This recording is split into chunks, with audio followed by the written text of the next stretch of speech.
Hey, J-Bo Nation! Shaming of Jay. He's not a dopey dumb bitch. He gets laid. The court jester, the court DJ. It's time to dive into the case. To the case. What's up, everybody? Welcome back to the afternoon session. They're already starting, so let me go right over there.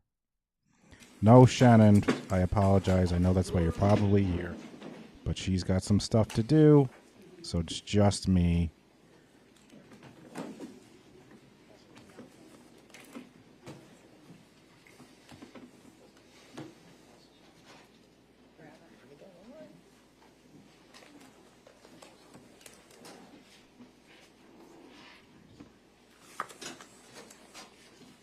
You were not here for the morning. Please be seated. Sounds like two more witnesses for the Good state. afternoon, ladies and gentlemen. And then they're Welcome done. Back.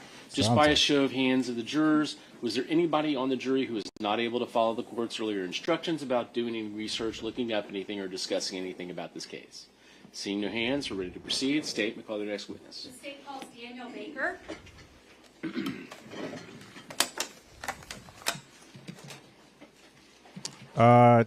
Tina, I got rid of the Gary emoji. No one was really using it, and I need more members to get more emojis. I gotta check how many I need for a new one. I mean, Gary's right here. Meow. There he is. There's only a limited amount of spaces you get if you don't have enough members, so like I switched out one of the... But I'll have to check. Maybe I have enough for a new emoji. But it seemed like I needed a ton more, but I'll check. Thanks for being here, everybody. Sir, if you'll just come up, face the clerk, raise your right hand, she'll swear you in. Do you solemnly swear or affirm that the testimony you give will be the truth, the whole truth, and nothing but the truth? Yes. You may take the stand. Oh, shit.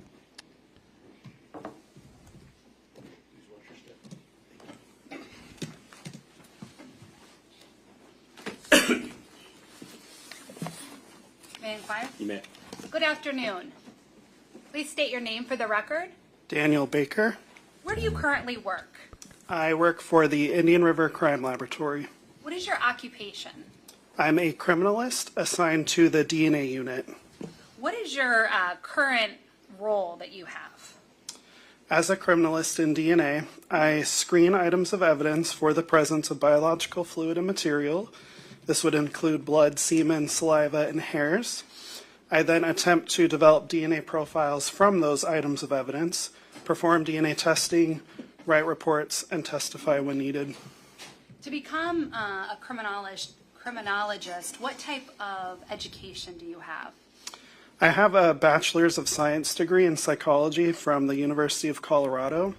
With this degree, I completed coursework in biochemistry, molecular biology, genetics, and statistics. I also obtained minors in biology and astrophysics. In addition to that, I have a Master's of Science degree in forensic science from the University of Florida. After getting your degrees, where did you become employed? I began my employment with the Florida Department of Law Enforcement in the Fort Myers Regional Operations Center. What year did you start with FDLE? Would have been January of 2012. Is FDLE a state crime lab? Yes. And are items of evidence sent to FDLE for testing? Yes. Was your role specifically to biological testing? Yes, that's correct. And do they also have testing for drugs? Yes, it has a full suite of forensic analysis. So firearms, drugs? Yes. Now, how long were you with the Florida Department of Law Enforcement before going to your current agency? I was there for approximately 8.5 years. What specialized training do you have that prepared you for your duties as an analyst? When I began my employment with the Florida Department of Law Enforcement, I underwent an approximately year-long training program.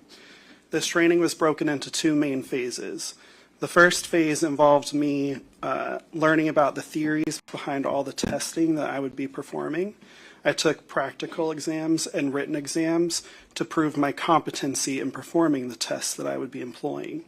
The second phase of that training involved working on actual items of evidence under the supervision of another qualified analyst. Now, were you required to attend continuing education through your employment at FDLE? Yes. What did that training entail? Part of the requirements for the laboratory to maintain its accreditation is for analysts in the DNA unit to undergo continuing education. This is a minimum of 8 hours every year, and it essentially involves going to an outside training where you learn about current topics in the field.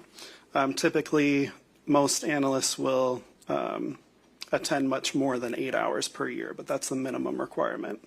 Now, you mentioned accreditation. What did you mean by accreditation? Accreditation is a public statement of the laboratory in which the laboratory is stating that it meets and maintains a set of internationally recognized standards set forth for the science labs. Now, is FDLE accredited? Yes, they are. And who accredits that agency? They are accredited by ANAB, which stands for the American National Standards Institute National Accreditation Board. Were you required to undergo proficiency testing? Yes. And what is proficiency testing? Proficiency testing is another way that I can demonstrate my ability to perform the testing that I employ as part of my job. What will happen is an outside agency will provide DNA samples to me, and they know the results of that DNA testing. I do not know the end result. I'll perform DNA testing on those samples just as I would in casework and submit my answers to that outside company who will inform me if I essentially got the correct answers or not. How often is that proficiency testing done? It's required to be completed twice a year. So through your course of employment at FDLE, did you undergo those proficiency tests twice a year? Yes. Did you ever fail such a test? No. Are all the tests and analysis you perform validated and generally accepted in the forensic community? Yes. Could you just, DNA is something we hear a lot about on the news, but could you just describe what actually is DNA? DNA stands for deoxyribonucleic acid, and just put very simply, it's a blueprint that gives your body and organisms a set of instructions on how to carry out its day-to-day functions. Where is DNA found in the human body? DNA is found in every single cell inside of your body, with the exception of red blood cells. Can anyone have the same DNA? Identical twins can have the same DNA profile, yes. What type of DNA testing do you perform? I perform something called STR DNA analysis. STR is just an acronym that stands for short tandem repeat. And a short tandem repeat is essentially just a piece of your DNA that will repeat itself over and over again. The number of times that this piece repeats itself is different from one person to another. So throughout my testing, I take advantage of that to be able to distinguish from one individual to another. Now, how do you go about getting a DNA profile from a biological sample? I would undergo the DNA analysis process. Okay. And are controls used in the testing process? Yes, they are. What is a control? A control, there are two different types. There's something called a positive control and a negative control. These are items that I perform DNA testing alongside whatever evidence samples I'm working. And they ensure that my testing is working properly. So positive control is a DNA sample in which I know what the DNA should be. So when I perform DNA testing on the sample, at the end of the testing, I should get an expected result. If that happens, then I know that all of my chemical reactions and all of my testing worked as I expected it to. On the flip side of that is a negative control. A negative control is a sample that does not have any DNA in it. So when I go through my testing procedures, at the very end, that sample should contain no DNA. And that ensures that no contamination occurred during my testing. What happens if those controls don't work properly? If the controls don't work properly, then as an analyst, I would reassess what went wrong, and the testing would be reperformed. Did you have the opportunity to analyze evidence in a case that involved Wade Wilson, Christine Melton, and Diane Ruiz? Yes. How did you come to be assigned to or involved in this particular case? It was assigned to me by my supervisor. Now, when you get a case assigned to you by your supervisor, are you given any details as to why those items of evidence are sent to FDLE? Typically for DNA testing, yes, I am made aware of certain case scenarios or circumstances. What is the reason for getting that information? The biggest reason is to help me decide how I'm going to test an item. So just to give you a very generic example, say that an investigator submitted a bed sheet to me for DNA testing. With no background information, I don't know what to do with that bed sheet. I might assume maybe a sexual assault took place, so I'm looking for any semen. But what if in reality it was used in the course of a homicide and a body was wrapped up in that bedding, and they're looking for maybe the DNA of someone who could have wrapped the body in a bed sheet? I wouldn't know that without that type of information, and I can't perform every single type of testing on every single item of evidence. So for that reason, we need additional information to help guide the testing. So would that additional information also guide you where you might want to swab on that piece of evidence? Exactly. Were you sent a number of pieces of evidence to analyze in this case? Yes. Now, sometimes when items of evidence are sent to you, do you just receive swabs that are from swabbing a piece of evidence? Yes. And then other times are you sent actual physical items for you to swab? Yes. Were you sent a number of physical items in this case for you to determine where you might want to swab? Yes, I was. Now I want to start, and let me ask you this too. Does FDLE have a certain number of items of evidence that they'll accept for testing at a time? Yes, there is an evidence submission policy. And what is the point of an evidence submission policy? Why is it narrowed down to a certain number of pieces? The biggest thing is to help in the expedition of getting things tested in a timely manner. If it was left to investigators, they would probably submit hundreds of items of evidence to be tested. Unfortunately, that costs a lot of money and takes a lot of time. So in order to get answers quicker, there's a submission policy that's implemented. Now, once those items are tested, are investigators allowed to send more items of evidence to test if it's relevant? Yes. Now, if FDLE receives items that would identify a perpetrator, is it typical for you to continue to receive more items of evidence if a DNA hit has already come back? That would not be typical, but it depends on case circumstances. So would you say that one of the main advantages or reasons for DNA is in order to identify people? Yes. Now, I want to start with the case involving Christine Melton. What items of evidence were you initially sent? Initially, I was sent buccal swabs from Wade Wilson. A buccal swab is a swab that's from the inside of somebody's cheek, and it's used so that I can develop a DNA profile from that item to make comparisons to any crime scene samples that I obtained DNA from. In addition to that, I obtained 2 tied shirts, a shirt, a pair of jeans, a bathing suit top that were tied together, along with an additional untied shirt, a curtain rod, and a blood stain card from Christine Melton. A blood stain card is blood that's collected at autopsy. Again, used very similar to how I would use a buccal swab.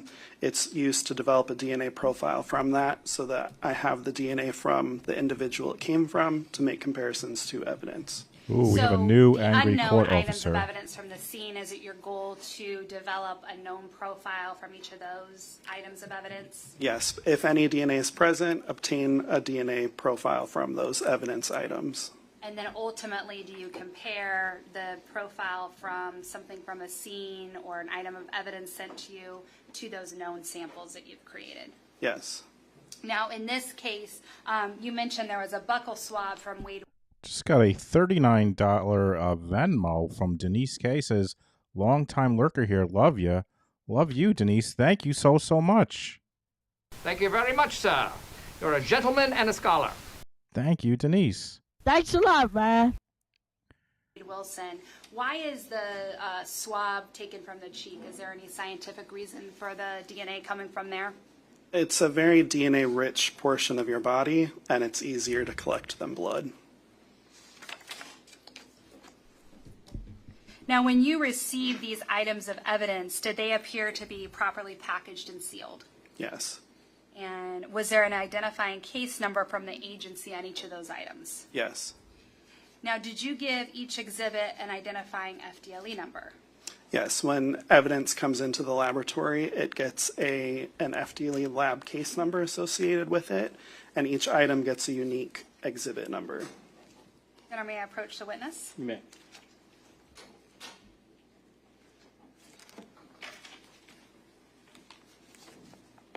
Hey, I'm Suzanne. going to approach you and show you an item that's already been introduced into evidence, States Exhibit 38. Do you recognize this exhibit? Yes, I do. What is this exhibit? These are buccal swabs from Wade Wilson. And are your initials and date on that item of evidence? Yes, they are. This red tape, if you can just show right here, this red tape that's on that envelope, is that from Florida Department of Law Enforcement? This tape up here no, that would be from an original seal from the submitting agency. The red tape along the bottom is my seal after I completed my testing. Okay, thank you. Now, when you received the buccal swabs from Wade Wilson, were you able to complete a DNA profile of that swab? Yes, I obtained a complete DNA profile. And how were you able to do that? I performed the DNA testing process on that item. And what does that DNA testing process entail? The first step would be to actually take a sample for DNA testing. So I'm actually cutting a little piece of the swab that was submitted. And then the next step is to actually access the DNA. In order to do that, I need to break open the cells. So I use heat and chemicals to break open the cells to get to the DNA. Once I've done that, I need to know how much DNA is present in my sample. That's because the chemical reaction that I'm going to perform needs a certain amount of DNA present. So I like to refer to it kind of like Goldilocks. Too little DNA is not good. Too much DNA is also not good for my process. I need just the right amount. I have to know how much DNA is present in order to know the right amount to use for my chemical reaction. That next chemical reaction is where I actually will make millions of copies of the DNA. I'm making copies of the areas that I'm testing for. DNA is very small, so by making the millions of copies of it, I'm making it so that I can visualize this at a later step in my process. That next step is to put it on an instrument that will separate it and generate graphical data that I, as an analyst, will look at and make my determinations from. At this time, I'd seek to move States Exhibit 38, the buccal swabs from Wade Wilson, into evidence. Any objection? No objection. Be admitted. May I approach, Your Honor? You may. Sir, I'm approaching you and showing you States Exhibit 15, which has already been shown. If you could just take a look and tell me if you recognize this exhibit. Yes, I do. What is this exhibit? This is the blood stain card from Christine Milton. And how are you able to recognize this exhibit? By the FDLE case number, the item number, and my handwritten initials on it. And at this time, the state would move exhibit number 15 into evidence. No objection. Be admitted. Now, with this blood stain card, were you able to come up with a complete DNA profile for Christine Melton? Yes, I was.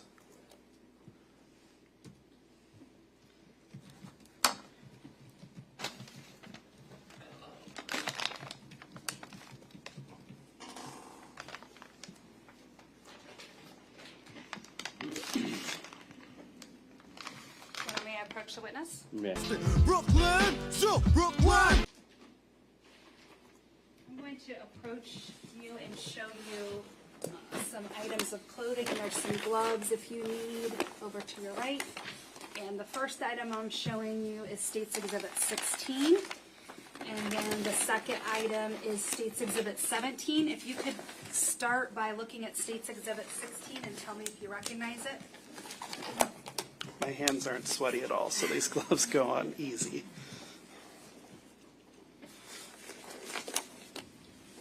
Why do you have to tell us that?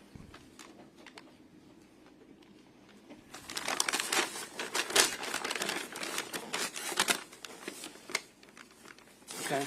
Recognize it? Yes, I do. Okay, and how are you able to recognize this exhibit? On the outside of the packaging is the FDLE case number, exhibit number, and my handwritten initials, and then I recognize the items inside.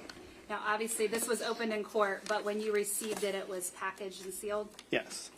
Your Honor, at this time, the state would move Exhibit 16 into evidence.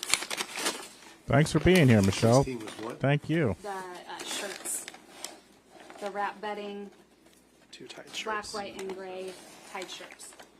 No objection. Be admitted. And I'll have you look at State's Exhibit 17.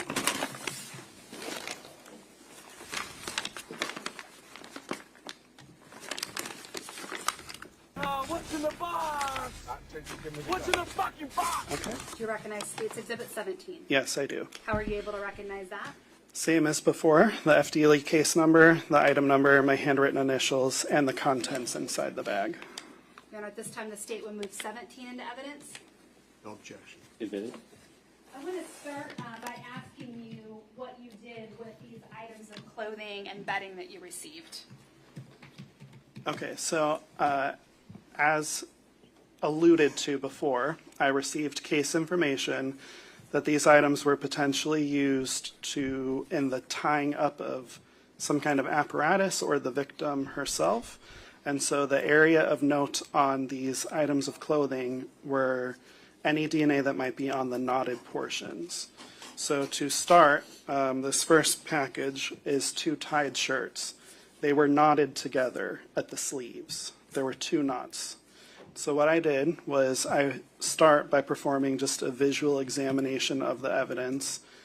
Though I know I'm focusing on the knots, I am still going to give a visual exam to the entire of the item to see if there's any characteristic staining that would potentially warrant testing for bodily fluids. In this case, I did actually perform a chemical color change test for the possible presence of semen. Sexual assault was potentially suspected in this case, and there was staining that warranted potential testing for semen. In this instance, the items were negative for the presence of semen. The next thing I did was collect potential hairs from these exhibits. So the shirts had what appeared to be hairs. I'm saying what appeared to be because I didn't actually examine them with a microscope, which is how I would confirm that they were hairs. These possible hairs were collected and then returned to the original package and a separate little envelope that I have in here. That would be for any possible future testing if for some reason the hairs needed to be examined. After that, I focused on the knots of the shirts. So what I did is go to the first knot and I swabbed it for any potential DNA that would be on the outside portion of the knot. That then became my first sample. I then untied that same exact knot and then took a separate swab and swabbed the inside portion of the knot. That then became my second. Just real quick, pausing this, Brooklyn S., does anyone know what his motive was? The only thing he said to witnesses was he wanted to feel what it felt like. So yeah, he's a piece of human trash. Sample. And then I repeated this process for the second knot that was present on these items. Swabbed the outside of the second knot, untied it, and then swabbed the inside of that knot. How many knots total on those shirts did you examine? May I refer to my notes? That will refresh your recollection, yes. I believe it's 2, but I just want to verify in my bench notes for you. This guy's doing a good job. I'll say that. I'll give that to him. Yes, it was 2 total knots for this first item. Could you please pull that first item out and just show the jurors that item? So this is the possible hair package that's in here that I told you I collected. While you're pulling that out, is hair something that's very easy to test for DNA? It's not difficult to test for DNA, but it's not commonly performed DNA testing just because a lot of hair is shed on your body throughout the day. Approximately 200 to 300 hairs can be shed in a day. And typically those shed hairs are dead, and dead hairs don't contain the type of DNA that I'm looking for. I'm looking for hairs that are in an actively growing phase, and usually those have to be ripped out to find those. So most times I don't even examine hairs unless there's something about a case circumstance that would suggest I should.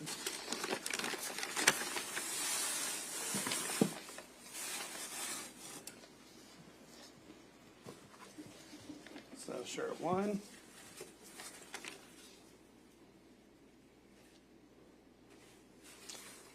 Shirt 2. They were both knotted by their sleeves together at each of the sleeves. So these shirts that you're holding up are after you've untied them. Yes. So let's talk about the knot. Is it 2A? Is that the right reference that I'm using? Yes. First knot? Okay. So for 2A, were you able to obtain DNA results from that knot? Yes, I was. And were you able to compare the profile from 2A to the profiles of Wade Wilson and the profile of Christine Melton? Yes. What were the results of the comparison? So to start, the actual result of my testing on that knot, it demonstrated a presence of a mixture consistent with 2 individuals, including at least 1 male. So what that means is that there's DNA from 2 people on that knot, and at least one of them is male. Once I obtain that result, I then do the comparison to Wade Wilson and Christine Melton. And Wade Wilson is included as a possible contributor to the mixed DNA profile, and Christine Melton is included as a possible contributor to the mixed DNA profile. Now, were you able to put a statistical significance to those comparisons? Yes. What is that statistical significance? So to lay a little bit of groundwork for you, because I can't DNA test every single person in this world who has lived, is living, and will ever live, I can never 100% say that something is someone's DNA. Because I can't do that, I have to calculate some type of statistic that will give you some weight to this inclusion. I do that by the use of something called a likelihood ratio. A likelihood ratio compares the probability of getting my DNA under 2 different explanations. So the first explanation, as an example, when I'm comparing Wade Wilson to this DNA, it would be what's the probability of the DNA if Wade Wilson is the source of it along with someone else, because it's a 2-person mixture. The alternative explanation is what's the probability of the DNA if someone unrelated to him is the source of the DNA. The higher the number that I report is, the greater the support there is for that first explanation, the inclusion explanation, if someone is the source of it. So with that groundwork laid, when I compared Wade Wilson, the observed DNA profile is greater than 700 billion times more likely to occur if the sample originated from Wade Wilson and 1 unrelated individual than if it originated from 2 unrelated individuals. So you said 700 billion? Greater than 700 billion. Is 700 billion the cap that you use, the highest number you use? At FDLE, a procedure is to cap the number at 700 billion. Now, so it's about Wade how Wilson. many people are there now in this world? Approximately 7 to 8 billion. Now, this result you just gave, that was from the first knot untied, is that correct? No, this would be from the first knot as it was tied. Okay, so then you untied it and swabbed that, is that accurate? Yes. Okay, so is that 2B? Yes. Were you able to obtain DNA results from 2B, so that untied knot? Yes, I was. And were you able to compare the profile from 2B to the profile of Wade Wilson and Christine Melton? Yes, and just to back up, I never gave you the statistic for Christine Melton on the knot that was before it was untied.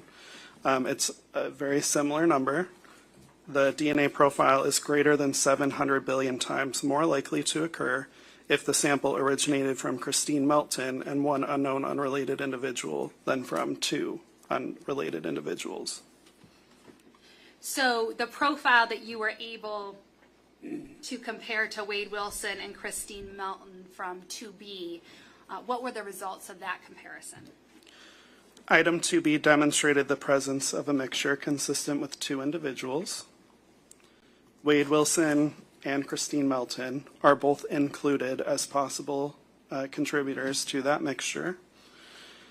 And the observed DNA profile is greater than 700 billion times more likely to occur if the sample originated from Wade Wilson and one unrelated individual than if it originated from two unrelated individuals. And then likewise with Christine Melton, the observed DNA profile is greater than 700 billion times more likely to occur if it originated from Christine Melton and one unrelated individual than if it originated from two unrelated individuals. Okay, so those were the results from the outside and the inside of knot 1? Yes. Okay, so let's go to the second knot. Is that 2C? Yes.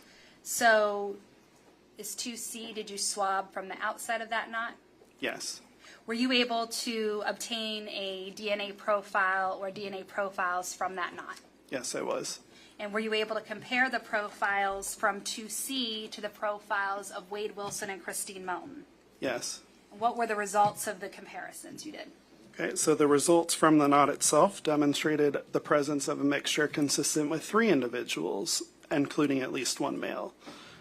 Wade Wilson and Christine Melton are both included as possible contributors to that mixed DNA profile.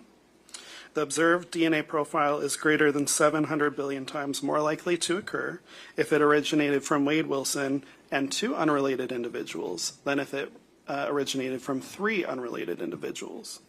Likewise, for Christine Melton, the observed mixed DNA profile is greater than 700 billion times more likely to occur if it originated from Christine Melton and two unrelated individuals than if it originated from three unrelated individuals. Now, the second knot, did you untie it and swab the inside of that second knot? Yes. Were you able to obtain any DNA profiles from that second knot? Yes, I was. And were you able then to compare those DNA profiles to the profile of Wade Wilson and Christine Melton? Yes. What were the results of that comparison? Okay, the results from item 2D demonstrated the presence of a mixture consistent with four individuals, including at least one male. Wade Wilson and Christine Melton are both included as possible contributors to the mixed DNA profile.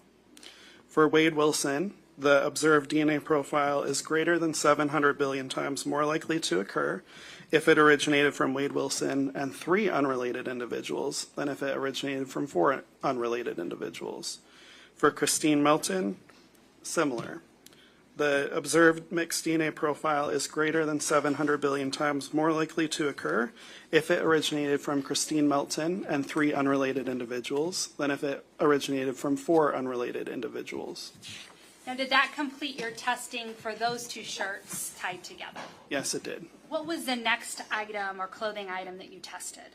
The next clothing items would have been the tied shirt, jeans, and bathing suit top with the untied shirt.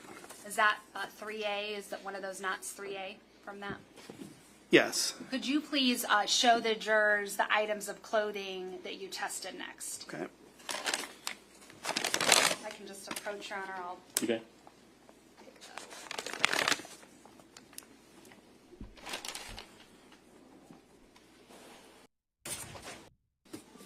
This is the pair of jeans.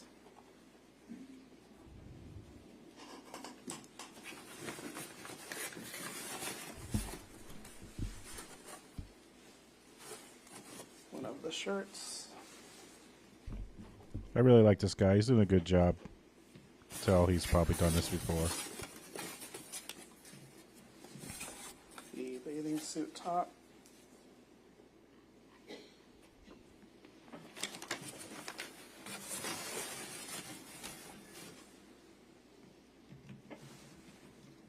And the other garment.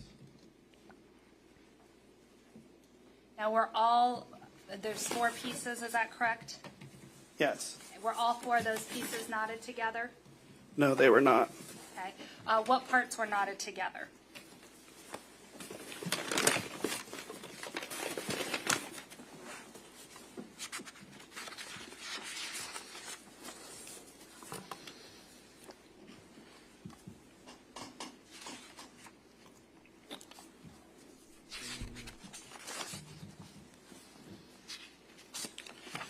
The shirt that I showed you that had the small hoodie attached to it was tied to the pair of jeans. Also tied to the pair of jeans was the bathing suit top, which itself also had some knots done within itself. The other shirt was not tied to these items. You better So let's not talk mention that about again. the first knot you tested, 3A. Which knot was this? 3A is the knot that was connecting the shirt to the jeans. And were you able to complete any DNA profiles from the outside of that knot? Yes, I was. Were you then able to compare the profile from that knot to the profiles of Wade Wilson and Christine Melton? Yes. What were the results of that comparison? The knot 3A demonstrated the presence of a mixture consistent with 3 donors, including at least 1 male. Wade Wilson and Christine Melton are both included as possible contributors to that DNA profile. For Wade Wilson, the observed DNA profile is greater than 700 billion times more likely to occur if the sample originated from Wade Wilson and 2 unrelated individuals than if it originated from 3 unrelated individuals. For Christine Melton, the observed DNA profile is greater than 700 billion times more likely to occur if it originated from Christine Melton and 2 unrelated individuals than if it originated from 3 unrelated individuals. Did you then swab the inside of that knot once you'd untied it? Yes, I did. And again, this is the pants and the gray hoodie. Yes. Now, were you able to obtain DNA profiles once that knot was untied? Yes, I was. Did you then compare that DNA profile to the profiles of Wade Wilson and Christine Melton? Yes. What were the results of that comparison? The results were the exact same as the untied portion of that knot. So I obtained a mixture consistent with 3 individuals, including at least 1 male. Wade Wilson and Christine Melton are both included as possible contributors to that mixture. For Wade Wilson, the observed DNA profile is greater than 700 billion times more likely to occur if it originated from Wade Wilson and 2 unrelated individuals than if it originated from 3 unrelated individuals. For Christine Melton, a billion times more likely to occur if the sample originated from Christine Melton and the knot that was connecting the jeans to the bathing suit top. Were you able to get a DNA profile from the outside of that knot connecting the bathing suit top to, it was the jeans you said? Yes. Okay. Were you able to get a DNA profile? Yes. And were you able then to compare that with Christine Melton and Wade Wilson? Yes, I was. And what were the results of that comparison? This knot demonstrated the presence of a mixture consistent with 3 donors, including at least 1 male. Wade Wilson and Christine Melton are both included as possible donors to that mixture. Wade Wilson, for him, the statistic is that the mixed DNA profile is greater than 700 billion times more likely to occur if it originated from Wade Wilson and 2 unrelated individuals than if it originated from 3 unrelated individuals. For Christine Melton, the DNA profile is greater than 700 billion times more likely to occur if it originated from Christine Melton and 2 unrelated people than if it originated from 3 unrelated people. Now, did you untie those items of clothing and swab the inside of that knot? Yes, I did. Were you able to obtain DNA profile from untying that knot? Yes, I was. And did you compare that profile to the profiles of Wade Wilson and Christine Melton? I'm your huckleberry. What were the results of that comparison? The results are the same as the untied portion of the knot. A mixture consistent with 3 people was obtained, including at least 1 male. Wade Wilson and Christine Melton are both included as possible donors to that mixture. For Wade Wilson, the DNA profile is greater than 700 billion times more likely to occur if it originated from him with 2 other people than if it came from 3 unrelated people. For Christine Melton, the DNA profile is greater than 700 billion times more likely to occur if the sample originated from her and 2 unrelated people than if it originated from 3 unrelated people. Right to jail, right away. Now, were those the only knots you tested on those 3 items of clothing? No, there were additional knots. Okay, so let's talk about the next knot. That would be 3E. Yes, this would be the 3rd knot with this cluster of clothing. Okay, and where was the 3rd knot located?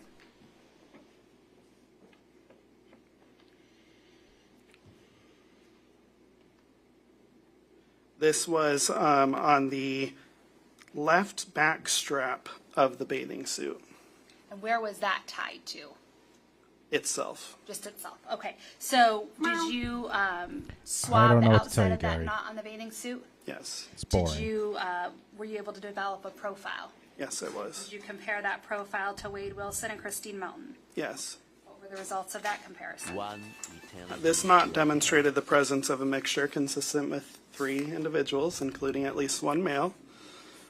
Wade Wilson and Christine Melton are both included as possible contributors to that mixed DNA profile. For Wade Wilson, the observed DNA profile is approximately 5.1 billion times more likely to occur if it originated from Wade Wilson and 2 unrelated people. I believe they keep referring to the knot because he tied the clothes together and then wrapped the women in the clothes, and he tied the arms and then wrapped them in it. That's why they're talking about the knot. But I could be wrong. I'm not very bright. Than if it originated from 3 unrelated people. For Christine Melton, the DNA profile is approximately 2.1 million times more likely to occur if it originated from Christine Melton and 2 unrelated people than if it originated from 3 unrelated people. Now, did you mention there was another knot in that bathing suit? Yes, Okay, and is that 3F?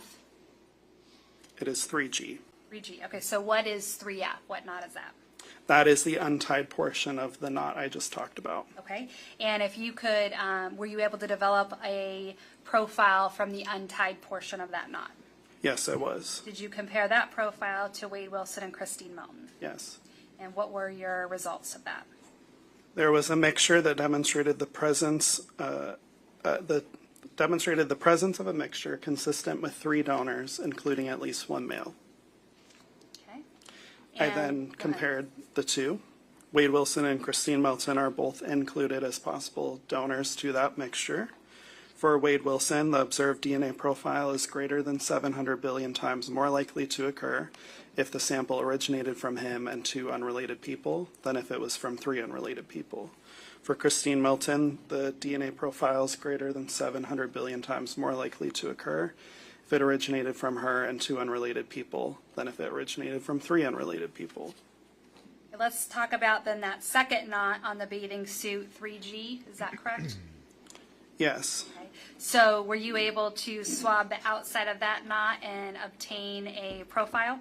Yes, I was. Did you then compare that profile to Christine Melton and Wade Wilson? Yes. What were the results of that comparison?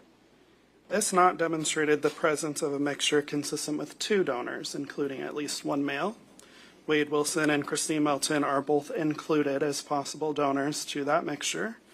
For Wade Wilson, the DNA profile is greater than 700 billion times more likely to occur if the sample originated from Wade Wilson and an additional unrelated person than if it originated from two unrelated people.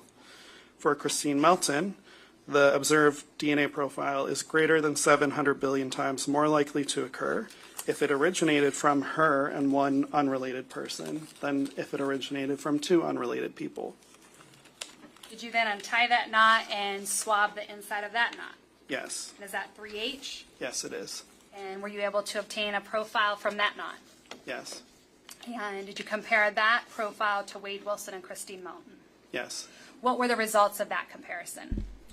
This demonstrated the presence of a mixture consistent with two donors, including at least one male. Other limited data which is not interpretable was observed in this sample and may suggest the possibility of additional contributor to this DNA profile. So what that means is rarely I can get DNA signal from that could indicate that another person is present in this sample, but it's not a lot of data. Because it's not a lot of data, I can't make any comparisons to it.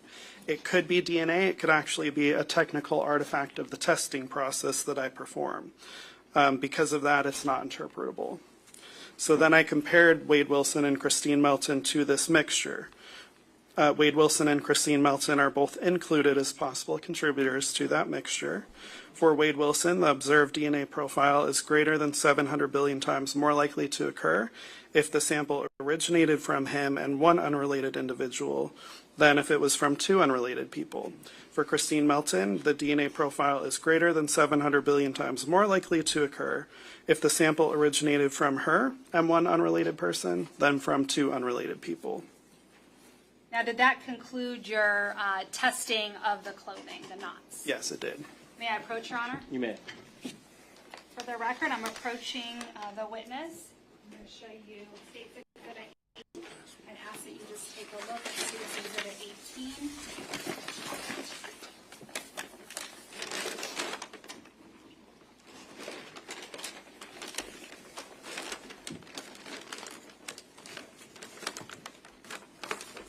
Do you recognize State's Exhibit 18? Yes, I do. And how do you recognize 18?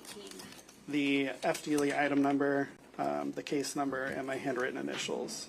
And at this time, the state will move 18 into evidence. No objection. Be admitted. I'd ask that you just pull out and publish what is inside of that. And what is this item, sir? This is the curtain rod. Okay, and were you able to test this curtain rod? Yes, I was. And how did you choose which areas to test? Okay, so similar as to before, based off of the case scenario, it was alleged that this was potentially used in a homicide or potential sexual assault. And so what I was doing with this item is looking first for the possible presence of semen. In this case, it was negative for the presence of semen.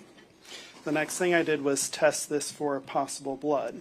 So on this portion of the rod, it's difficult to see now because I have swabbed it, but there was staining that's consistent with what looks to be potential blood. So I perform a chemical color change test for the possible presence of blood. This is only a presumptive test. It can't confirm blood to the exclusion of all other substances, but it's just a test that can guide my DNA testing to see where I might want to perform DNA analysis. That gave positive indications for the possible presence of blood. So I swabbed that staining at this portion of the rod. Now I'm just going to ask for the record, the portion of the rod you're pointing to looks like maybe the top of the rod with a little hook. Oh, Yes, boy. the hook that would connect towards the top of the blinds. And what was the other area that you chose to swab? The next area would be where I would expect maybe someone to be holding or using this item. So I swabbed this portion just to see if there's any DNA present on this portion of the rod. Now, item 4, were you able to obtain DNA results from this item?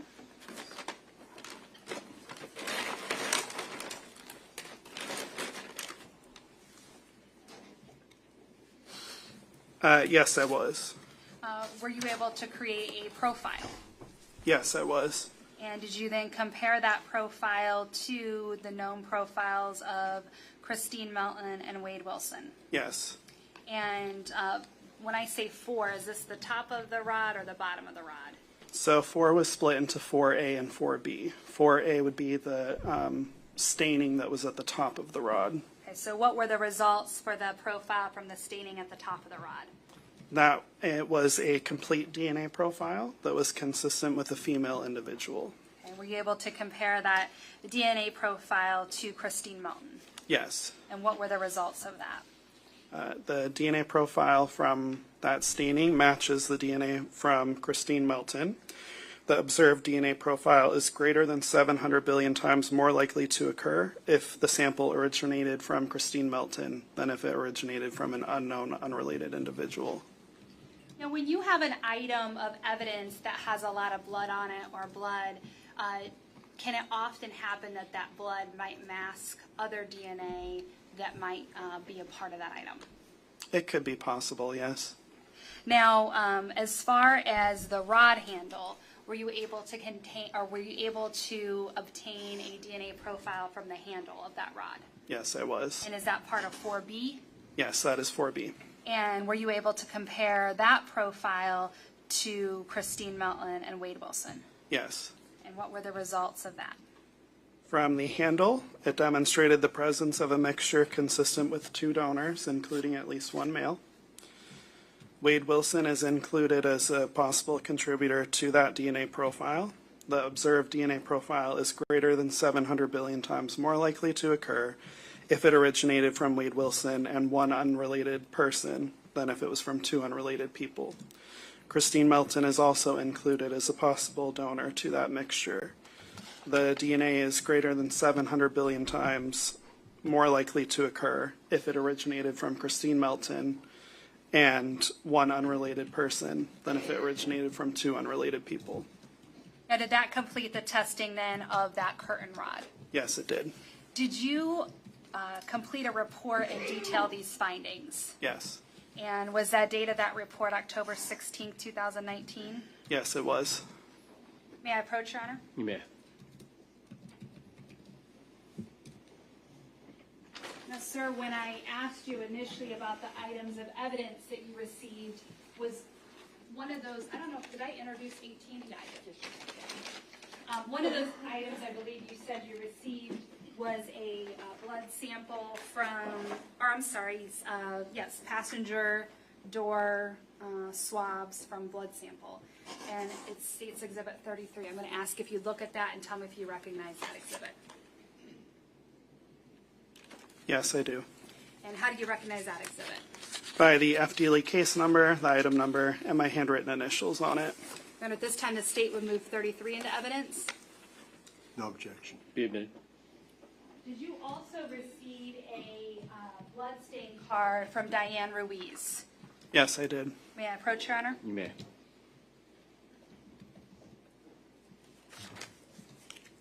The blood stain card, how is the blood, is it just like dabbed on the card, or how does that card actually work? I don't actually know. Okay, so you just know it's blood from that person and you're creating a profile. Exactly. So I'm going to show you State's Exhibit 32, and if you can tell me whether you recognize that exhibit. Yes, I do. And how do you recognize this exhibit? The FDLE case number, the item number, and my handwritten initials. At this time, the state would move 32 into evidence. You No objection. objection. Be admitted. So let's start with State's Exhibit 32, the known DNA that you received. Were you able to develop a profile? Yes, I was. And then for State's Exhibit 33, which were the swabs from the interior passenger door, were you able to develop a profile for that? Yes, I was. Did you then compare those 2 profiles? Yes. What were the results of the actually, let's talk about this first. Did you also compare the DNA sample from the blood on the passenger door, to Wade Wilson? Not in this instance, no. Okay, so just to Diane Ruiz. Yes. And what were the results of that? The DNA results from that swab demonstrated the presence of a mixture of at least 2 people. A complete DNA profile for the major contributor could be determined and is suitable for comparisons. Due to the limited nature of the DNA results for the additional contributors, that data is not interpretable. So this sample is a little bit different than all the other ones that I've talked about. All of the other samples I talked about, there was enough DNA present on those items where I could make a definitive decision on how many people were present in those mixtures I obtained. Sometimes there can be DNA from one person in a very large amount, and then a very, very insignificant small portion of DNA that's left over. There's such little amount of DNA that's left over that I can't actually use that portion of it to make any comparisons to. But because there's DNA from someone in a much higher amount, I can compare to that portion of the sample. So that portion of the sample is what I have called in this report a major DNA profile. And that is what I made my comparison to Diane Ruiz from. The major DNA profile matches the DNA from Diane Ruiz. The observed major DNA profile is greater than 700 billion times more likely to occur if the sample originated from Diane Ruiz than from an unrelated person. Now, did you also complete a report detailing your findings for that one? Yes. And was that a November 4th, 2019 report? Yes. Your Honor, may I have a moment? Yes. And at this time, the state tenders a witness. All right. What are these jabronis going to ask, if anything? He's thinking. I don't know, he says. He's like, this guy's guilty. We don't have to say anything. Let's just keep going.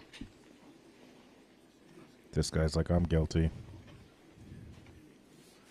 I need to take a nap. Sir, did you test any other items than the ones you mentioned today? Yes. And were those consistent with Ms. Melton, Ms. Ruiz, or Mr. Wilson? It would be easier to probably go through them individually. Yes, there were some inclusions with at least one of those individuals. Were there exclusions? Give me this one moment. Okay. Oh, I made Babe laugh out loud. Look at that. If she was on stream, I was going to tell her, if you believe this, I saw someone on Twitter tweet that they just used their AI voice to send a dirty message to their wife and that they felt like Neil Armstrong. Can you fucking believe that? What kind of jackass would do that?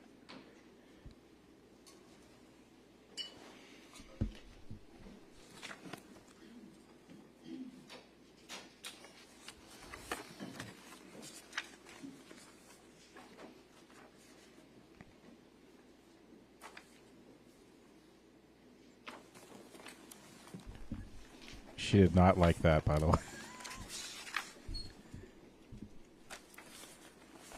Yes, sir, there were a range of outcomes. There were exclusions. By exclusions, what do you mean? What are you saying are exclusions?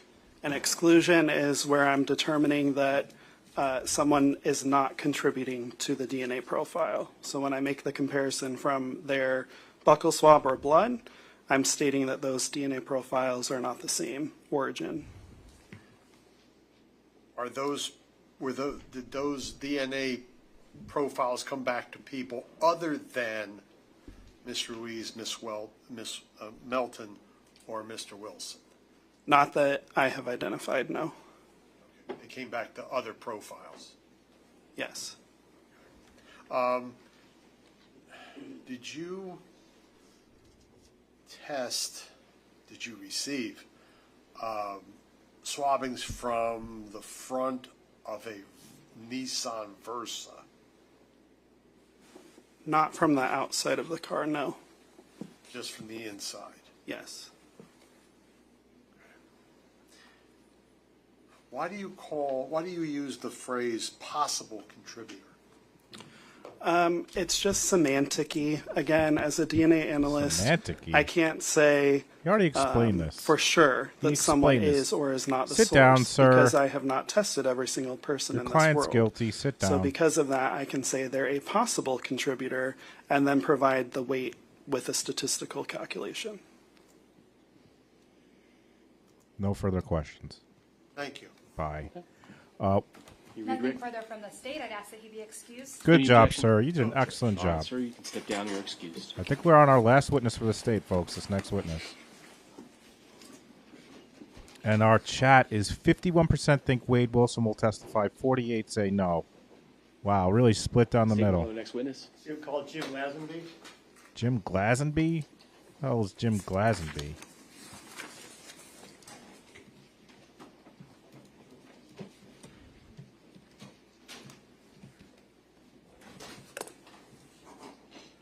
Jim Lazenby.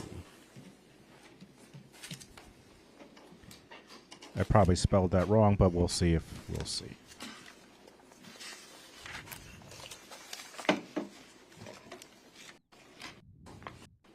Case clerk, raise your right hand. She'll swear you in. Well, it's a You cop. solemnly swear or affirm that the testimony you give will be the truth, the whole truth, and nothing but the truth. Thank you. I can take the stand.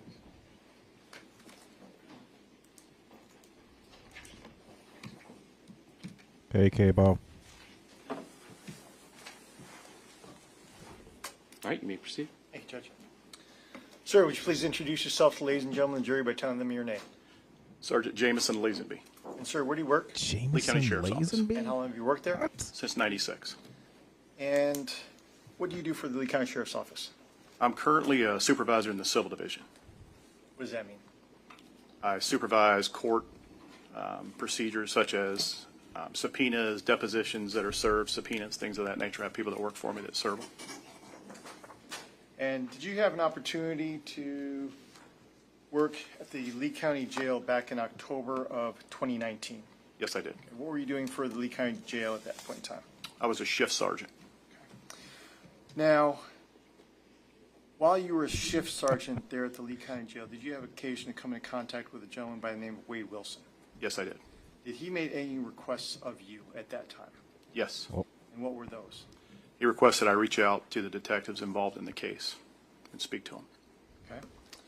And what did you do after he requested that of you? Made a phone call to detectives.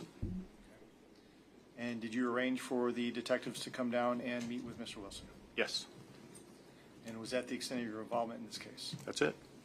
No further questions for this witness, Judge. What the hell do they No need for? cross. All right, you can step down. What the hell? KTG, another Say $5. call Nick Jones. Nick Jones. KTG, always coming through with the Cash App. $5 for Lazenby is spelled Del Boca Vista. Thank you, KTG. You're the best. We always appreciate. We know you can't chat all the time, but you're always so supportive. Thank you, thank you, thank you. And I'm sorry, I didn't hear the name. Nick Jones, Your Honor? I think all they called that guy for is that Wade Wilson asked him to talk to the detectives. I don't know. That was weird AF is what that was. Nick Jonas is coming on, folks. How many Jonas Brothers fans are in here? But really Nick Jones, but...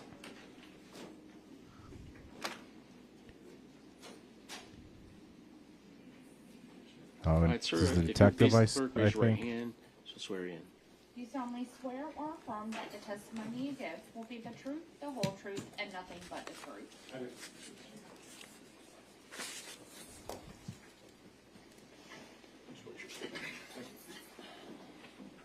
Oh, look at You may proceed. Babe and Missy agreeing on Nick being the Deputy, best. sir. Good afternoon. Please introduce yourself to the ladies and gentlemen of the jury by telling them your name.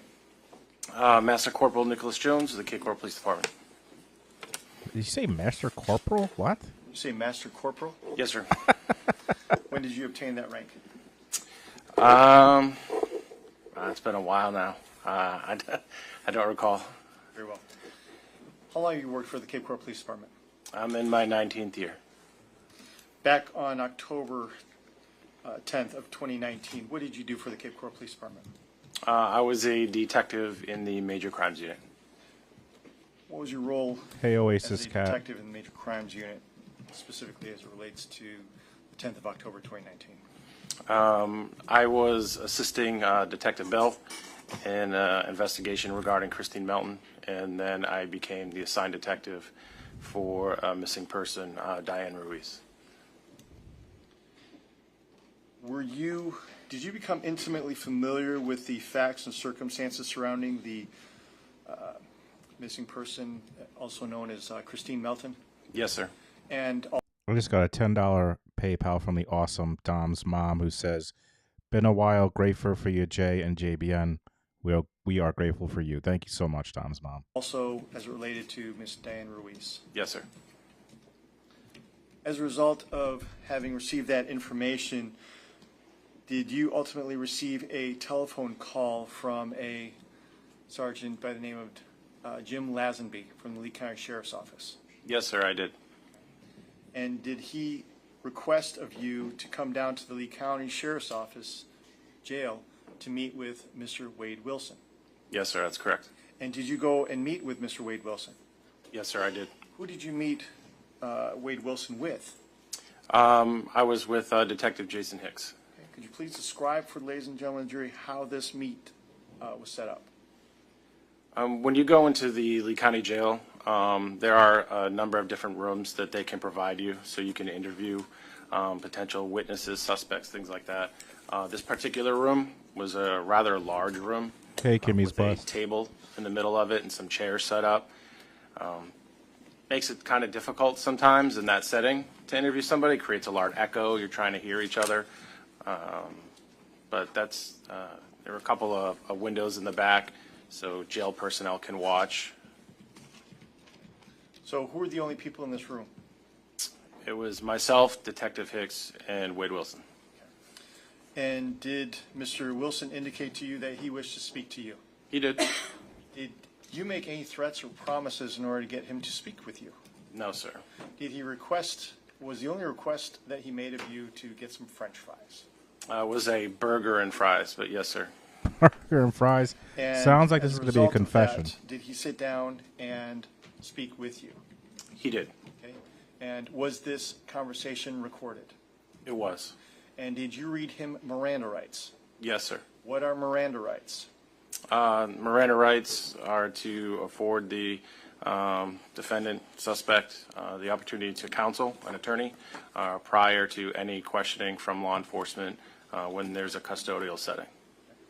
And after you had read those particular rights to him, did he agree to speak with you? He did. I had a form with me that I read Miranda rights from, and I had him initial it and sign it, as well as myself. And did he also verbally acknowledge to speak to you? He did. And you indicated once again that this was in fact recorded, correct? Yes, sir. There's nothing to reflect. I'm showing defense counsel's previously marked State's Exhibit number 40.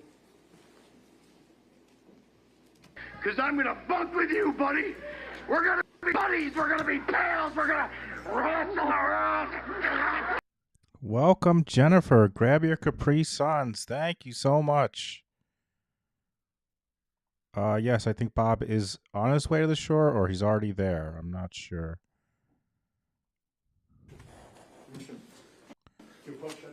Yeah. Jones, I'm handing you some previously marked State's Exhibit number 40. You recognize that? Yes, sir. How do you recognize that? With my initials and badge number. And what does that appear to be? The recorded statement with myself and Wade Wilson. Have you listened to that statement? Yes, sir. Does that statement contain the entire interaction between you and Mr. Wilson? Yes, sir. Judge, at this time, the state will move State's Exhibit number 40 into evidence. Any objection? No objection. State is the jury to follow and preparing a series of copies of transcripts for the jury to follow along, given the light of the fact in which the recording was actually took place. I have a jury instruction for the court Yes. as well. If I may approach. You may. Judge. All right, very well then.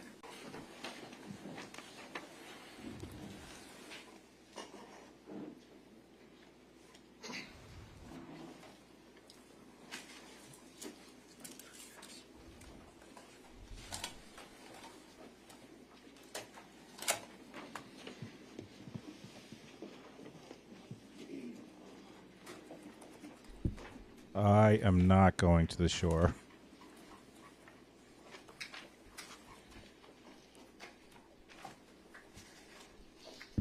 But reminder, tomorrow we will be on Bob's channel for day, was it 23 or 24 of the Karen Reed trial. Mr. Cabot, can I have one of those? Mr. Cabot, can I have one of those? I think one goes to the clerk. And, yeah. Donna M. Welcome, Ladies and gentlemen, Donna. Thank you. You're about to hear recorded conversations. These recorded conversations are proper evidence, and you may consider them just as any other evidence. You're also being furnished transcripts of the recorded conversations. The recordings are the evidence, and the transcripts are provided to you only as a guide to help you follow as you listen closely to the recordings. The transcripts are not evidence of what was actually said or who said it. If you notice any difference between what you hear on the recordings and what you read in the transcripts, you must rely on what you hear, not what you read. Thank you,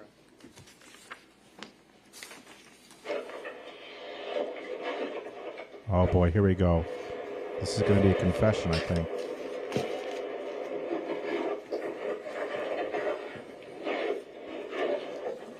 All for a burger and fries.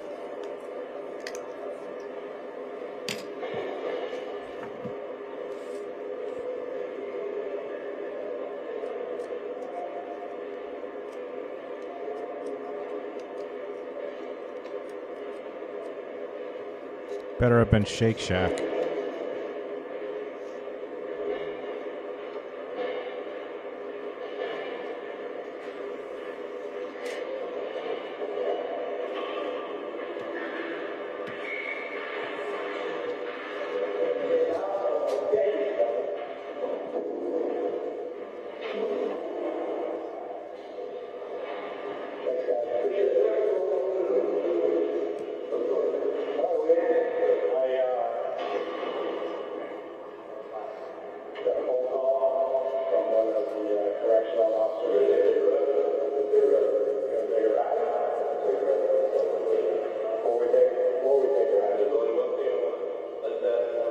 Are you fucking kidding me? Is this done underwater? Are you kidding me? How about putting the transcript on the screen like they did in the Adelson trial? I gotta listen to this fucking shit. What is this shit? Sounds like we're under the fucking sea.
Did this guy confess or was it Aquaman? What is this bullshit? You know what? I know what I think it is. They borrowed the Canton, you know, for Canton, they have the solo cups but attached by a string. That's how they do their interviews. So they must have borrowed them for this recording. You know, the two cups and the string.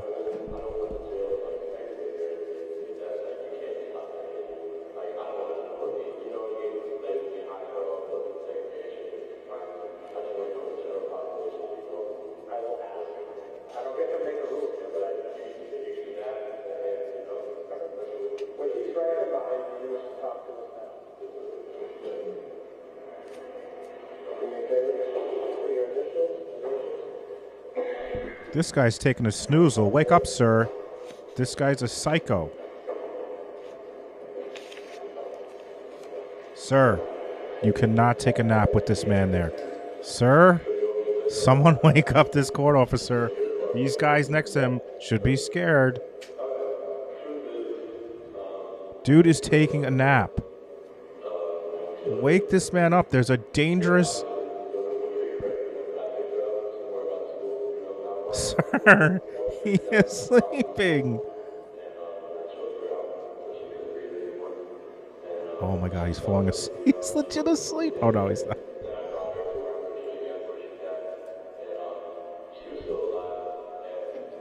There he is.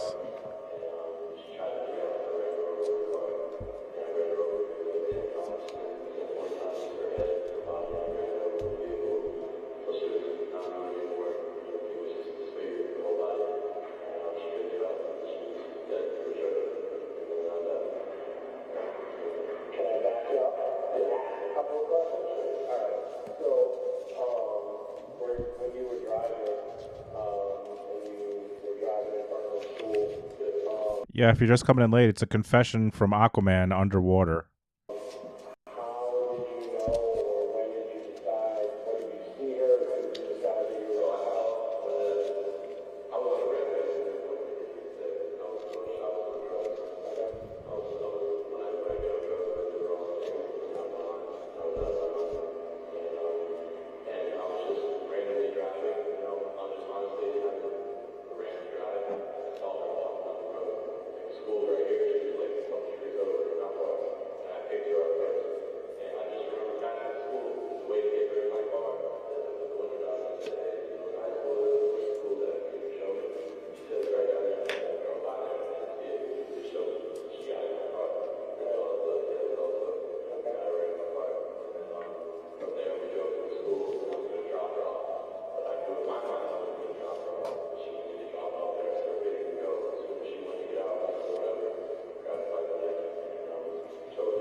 Kimmy's blessed. Unfortunately, you cannot pick who your membership goes through, but I can share the gifts.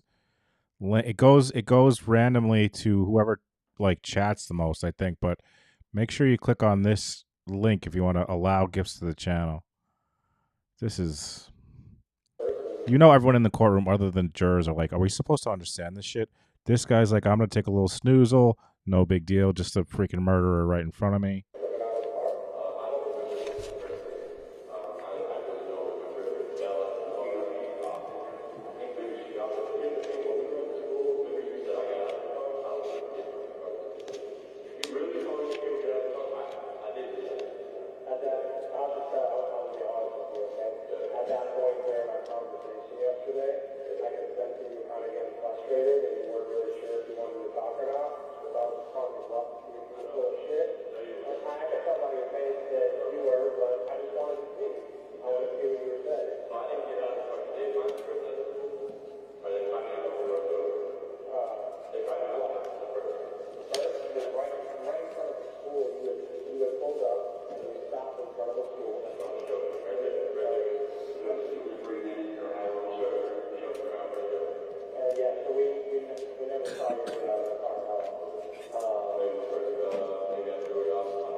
Dom's mom gifting a sub to Sheila Duffy. And then Joe Schmo coming through with 5 memberships to Donna White, Jennifer Adams. LeBrock gets one. Jade, my Bebop life. Thank you so much, Tom's mom and Joe Schmo. I really appreciate it. Thank you so much, guys.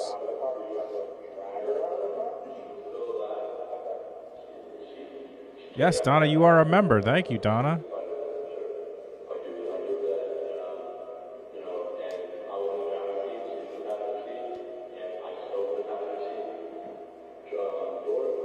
Lisa, the sober hipster, gives one. It goes to Ms. Smith. Thank you so much, Lisa.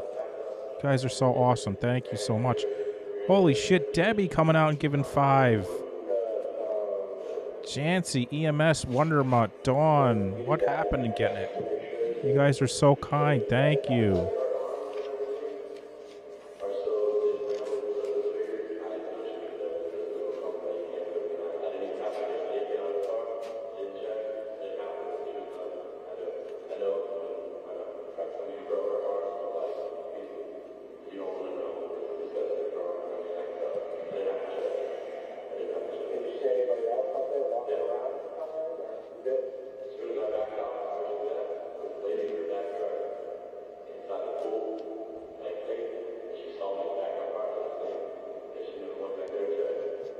Kelly Bowbelly gifting out a membership to Biggly Wiggly.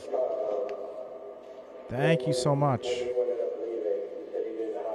Seriously, Rachel, this is so ridiculous.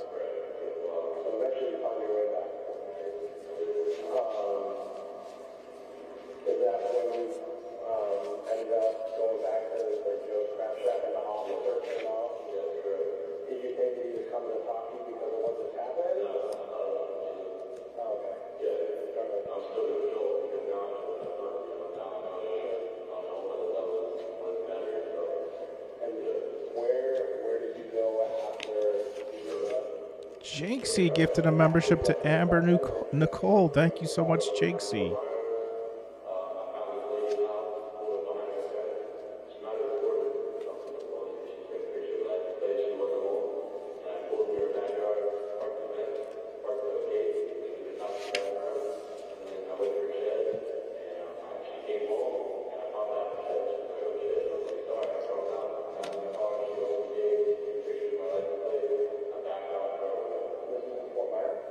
Elizabeth Betty C, a member for 6 months. Thank you so much, Elizabeth.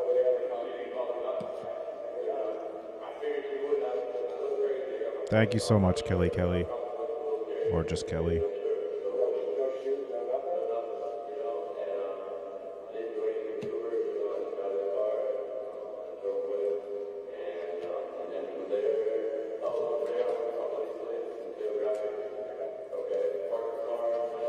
The other guy's like, you're taking a nap, sir. It's time for you to leave.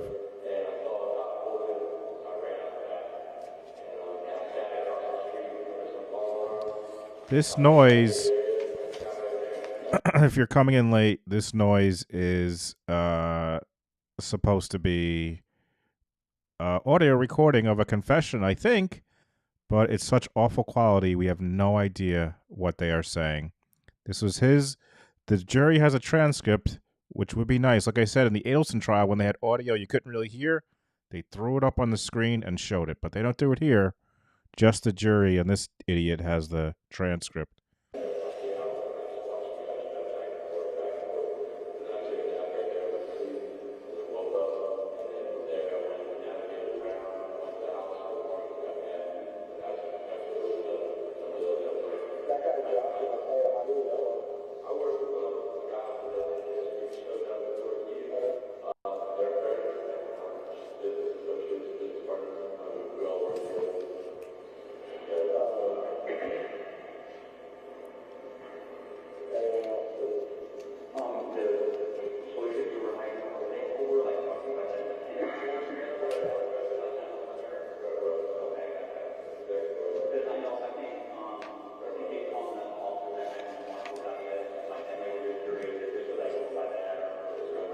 No problem, Jennifer. You're okay. Donna M with a $1.50 super chat. Thank you so much, Donna. Oops. You're a gentleman and a scholar. Thanks a lot, man.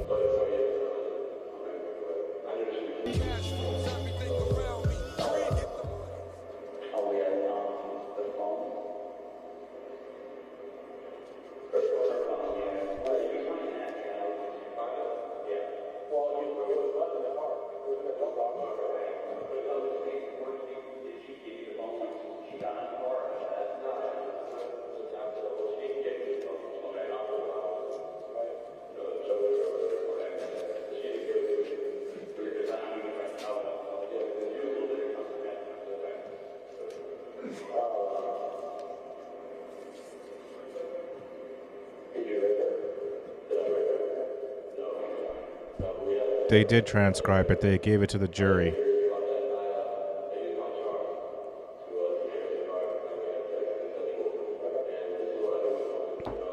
P. Lola's mom with a $2 super chat says, love this community. We love that you're with us. Thank you, P. Lola's mom. Love this community. 2 hearts, 2 hearts. 2 hearts, 2 hearts.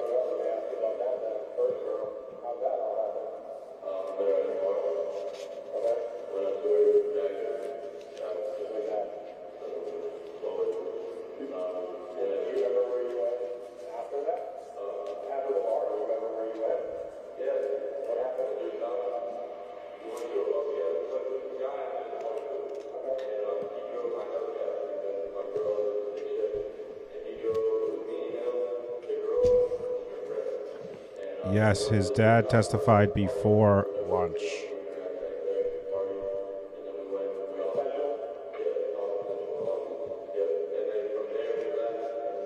I may as well just fast forward this since we can't hear shit anyway.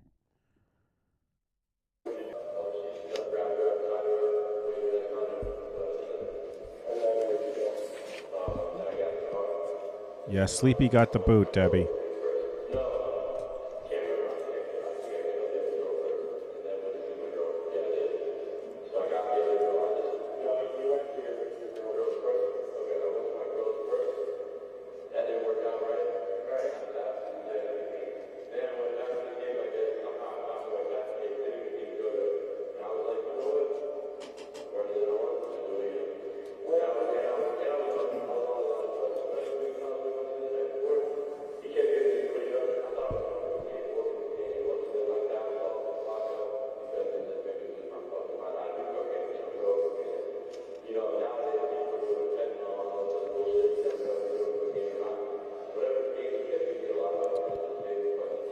Sorry, Donna M. I'm not sure what their names are. Do you mean like visually? Like this right here is the state, the gentleman and the woman, but I don't know their names. Oh! Babe has it.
Sheila, I can't make out pretty much anything. I'm sorry, guys. This sucks, but this is what they got.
I tend to think so, Teresa, but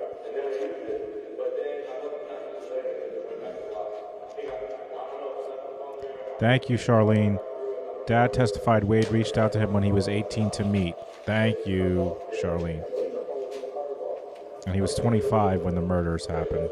He's 30 now.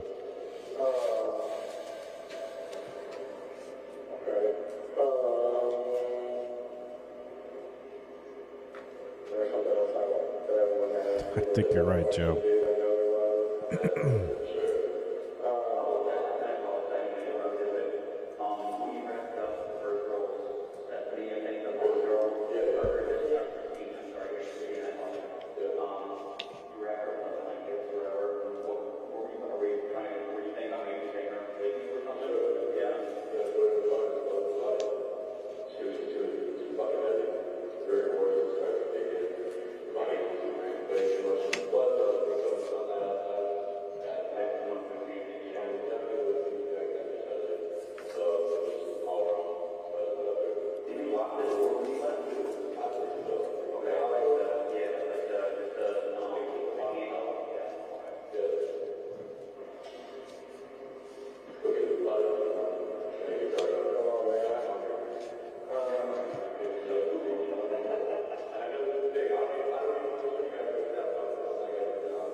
How long is this? This is insane. Well, I think you just said one more question, but I could be wrong.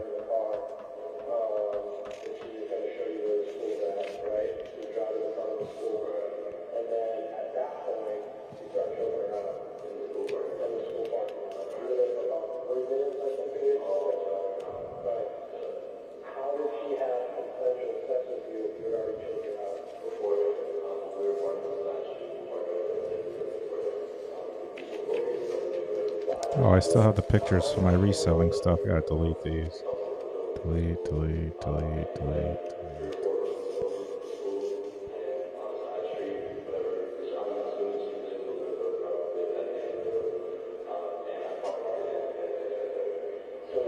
Delete Pryor as a jackass.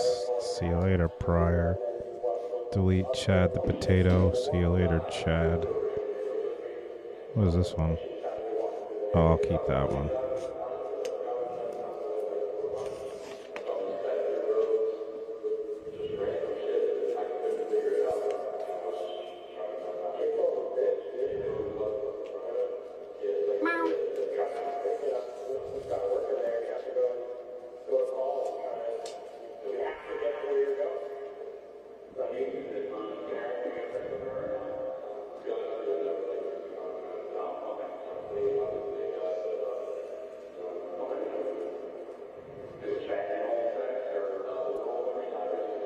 Keep this one. Keep this one.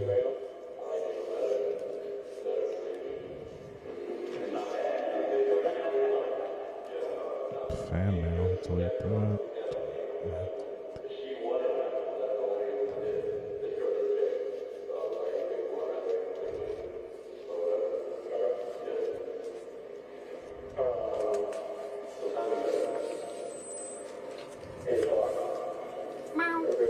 I don't know why Dizzy keeps saying that, Gary. I'm a big fan of yours. I don't know what Dizzy's problem is. I know. She keeps talking about salt. This is a seance. It does sound like a seance, Jimmy. If you're coming in late, this is supposed to be a confession. And we can't hear shizzle because they recorded it underwater or in a tunnel.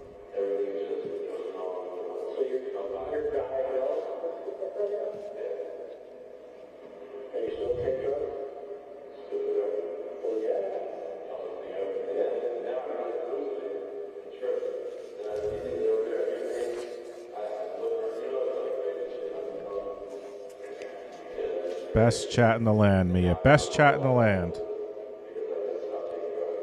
While we're... Whoops. What did I just do? Let me give you a little reminder to... Snap back to reality. Hit that like button if you haven't already.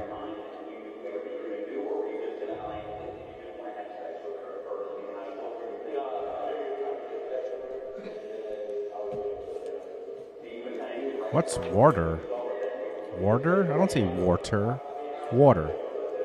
Water. Yes, this. I believe this was recorded in jail, because the witness before this came in and said that he was like a court officer, and that Wade Wilson asked him to contact the detectives. Water? What are you guys talking about? I say water, like the correct way to say water. What's water? Who says water? Hey, Amy Brooks. Water? That's not what I don't say water. I say water. Water. Underwater. Water. W-A-T-E-R. Water.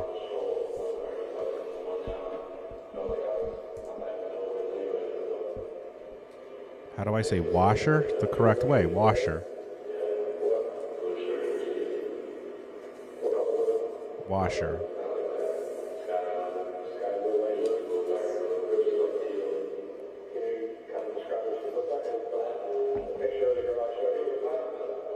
Worsh.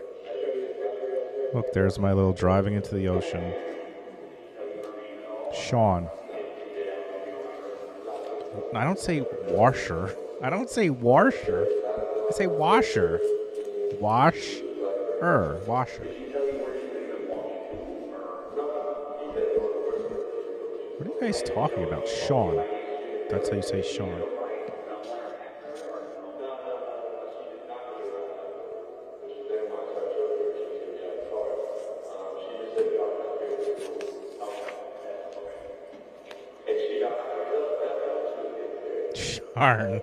Sharn. Can't forget Sharn. Haven't seen Sharn in a while.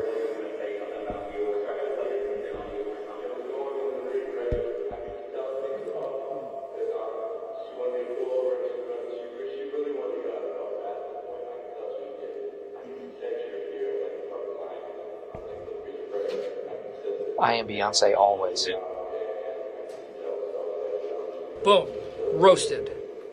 I declare bankruptcy!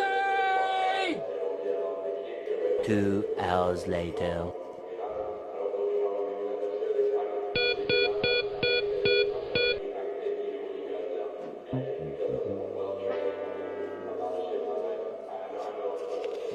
You're my boy, Blue!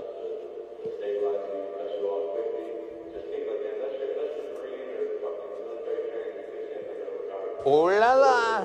Oh well. King in the castle, king in the castle. Have a chair, I have a chair. Oh, go do this, go do this. King in the castle.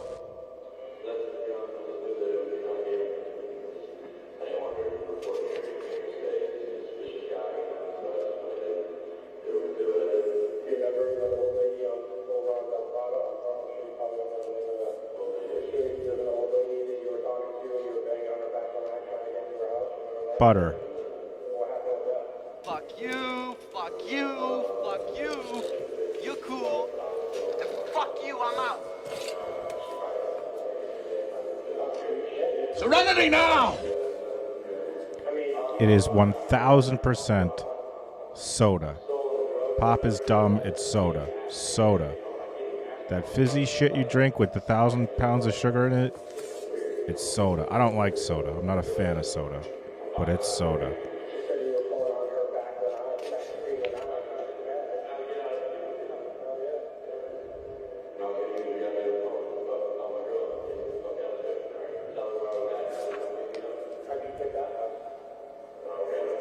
Exactly, Tom Smith.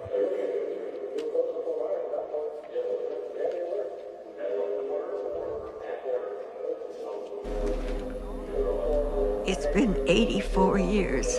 It's okay. No, it's not cold. It is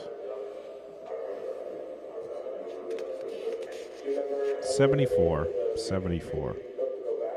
Eternity. I don't know why you got to do it in front of the kid with the effing.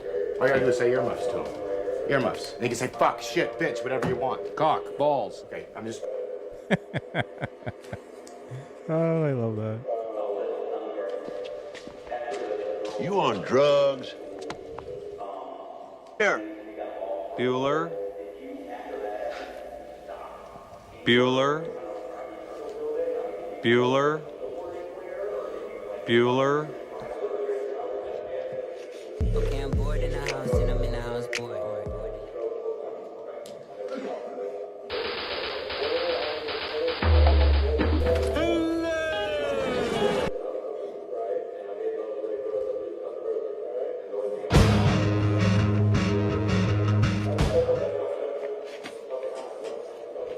I'm just going through my sound effects because we can't hear any of this shit.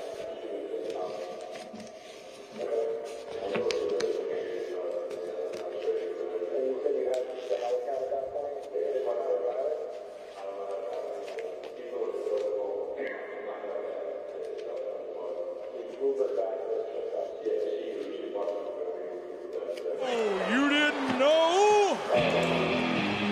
Your ass better call somebody!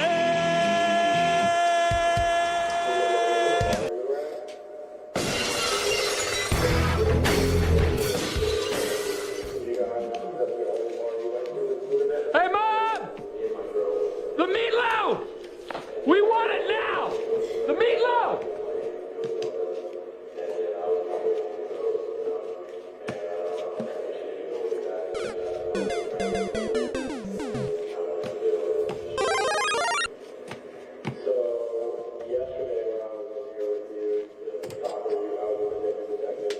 Me? No, not you, Beetle. No, not you either, Gary.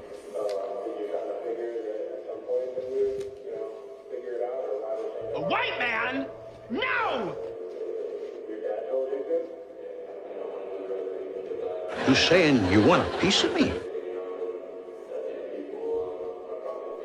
Ejaculate. I brings the ruckus to the ladies.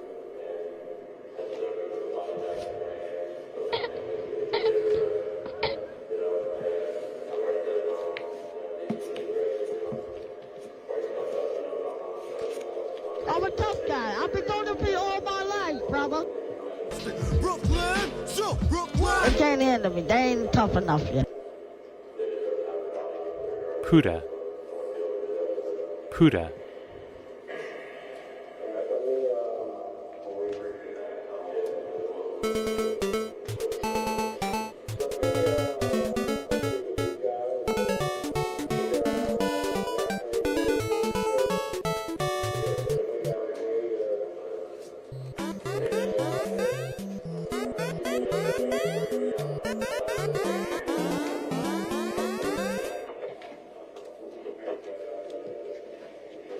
Sarah, mods, block Sarah. I say water. W-A-T-E-R.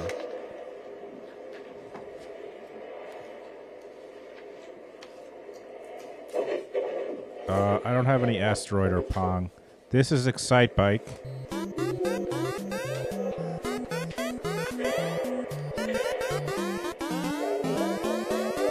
And this was RBI Baseball.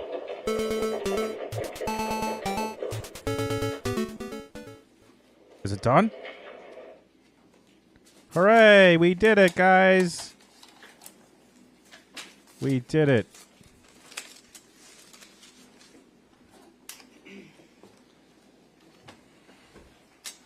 Detective, the person you sat down with on the 10th of October 2019, do you see him sitting in courtroom today? Yes, sir. Please point him out and describe the article of clothing that he's wearing. He's sitting over here in the black suit with black tie, white shirt. You guys let the record reflect this witness is also identifying the defendant. Okay. I have no further questions for this witness at this time. All right. Mr. Oliver. No cross, Judge. No cross. Sir, you can step down. All right, let's see. Is this it? I think this is it. Is he going to testify, folks? I think we're about to find out. If they don't take a break first. I bet they take a break, but let's see. If they rest. I think this is the last witness. State can call their next witness. State rests. Oh, the state All rests. right. Ladies and gentlemen, I'm going to send you back to the jury room for a few moments. Oh, he's going to ask him. He's going to ask him, folks. This is what we've been waiting for. He's going to ask, you know, he's got to do that spiel where he's like, you have the opportunity to give a statement, you know. I think he's going to. Because he wants to be heard. Yeah, he's a giant. He's very tall. I mean, look at the little court officer next to him. He's like staring up at him. LeBrock says no.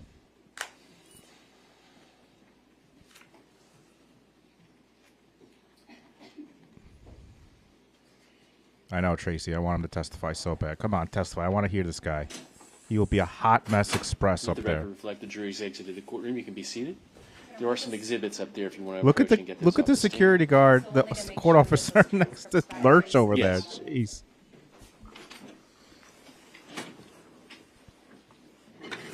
Here we go. Here we go. Here we go. Here we go. Here we go.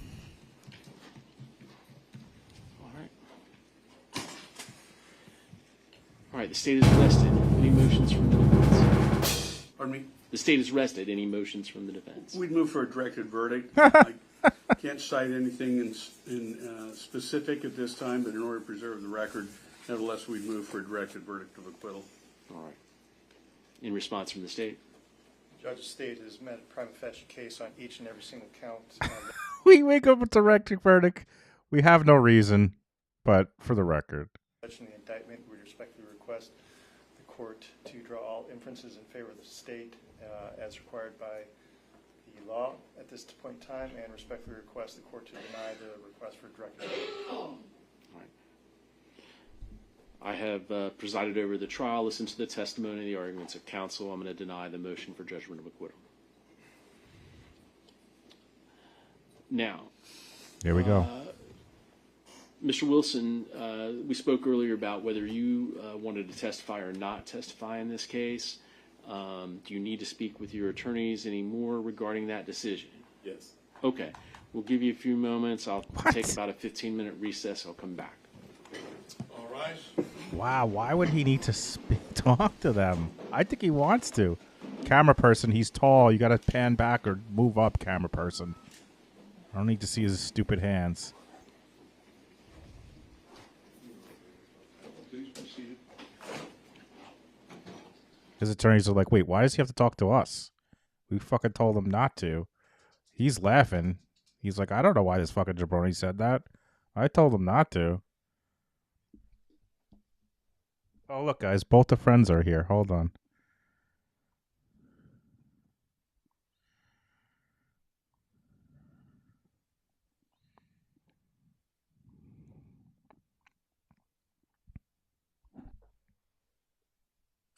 Penny, what are you doing?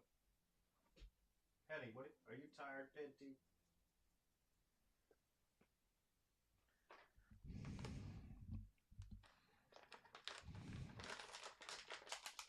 Guys, I don't have a lot in here. It's all crumbs, Tubbs.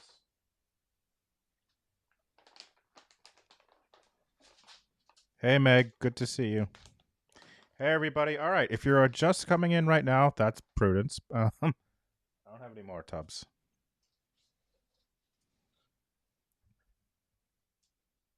If you're just coming in, the state has rested in the Wade Wilson case, and now the judge has given him 15 minutes to decide if he is going to testify. They are not calling any witnesses, the defense, but it's just a question of whether Wade is going to testify.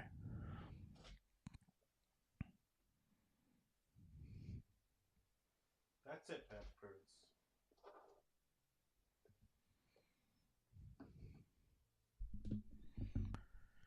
Hey, Jan, good to see you.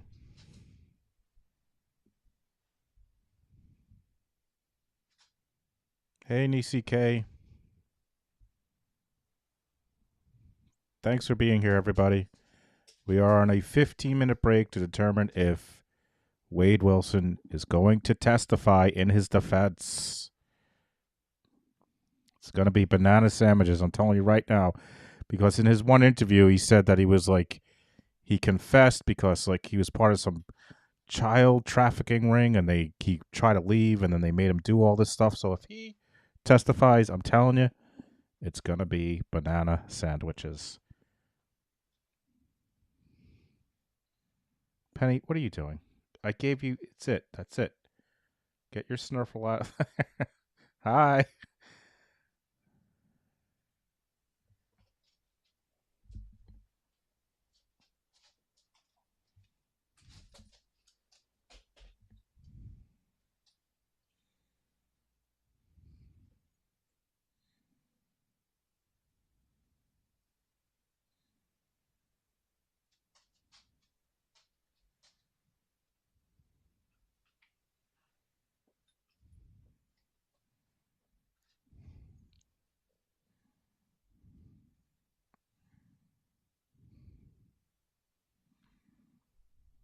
See, look at Penny. She's wagging her tail. She thinks she's going to get more because it wasn't enough for her. That wasn't enough. Right, Penny? Wasn't enough for you.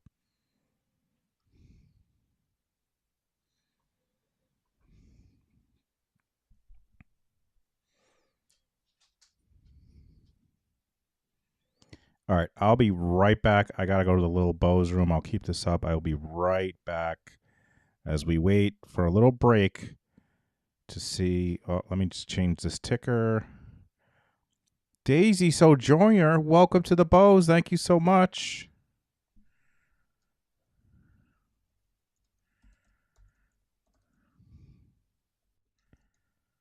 Because I'm going to bunk with you, buddy. We're going to be buddies. We're going to be pals. We're going to wrestle our...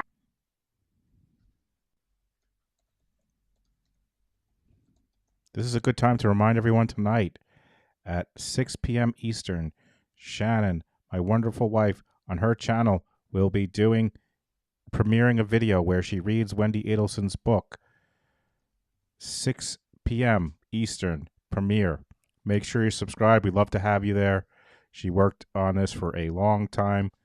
And I will be right back as I go to the little Bo's room and wait for this jabroni to come back and determine if he is going to testify.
All right, I'm back. If you're just coming in, thanks for being here. Everyone, thanks for being here. We're on a break. The state has rested. The judge asked Wade Wilson if he is going to testify. He said he needs to speak to his attorney, so we got a 15-minute break. When they come back, either he will testify and we'll see that, or we'll go to closings, I guess. So there's that. Again, tonight at 6 Eastern, Babe premiere. Then at, I think, 8, Publicly Buzzed. Watching Murder Church. Make sure you're subscribed to Publicly Buzzed. And then tomorrow, back to the Karen Reed trial on Defense Diaries channel. Bobby Digital from the Shore.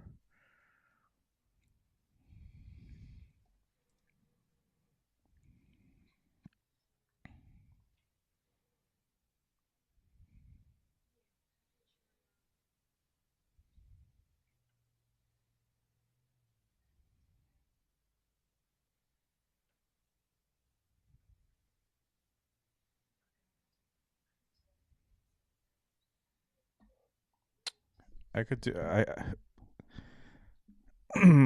Well, let me wait to do that poll to see if he testifies. Then I can do it. Remind me.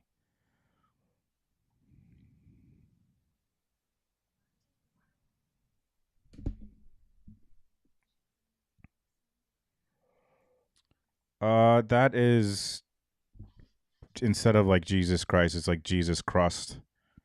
It was a Donnie saying.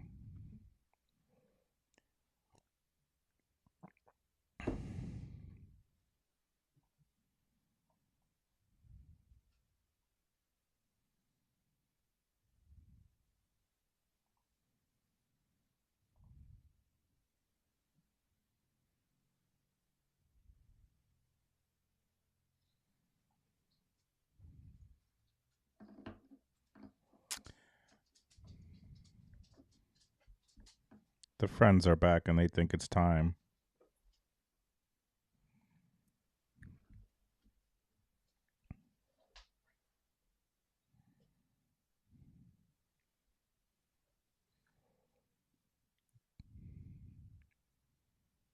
The soaking tub? What's a soaking tub?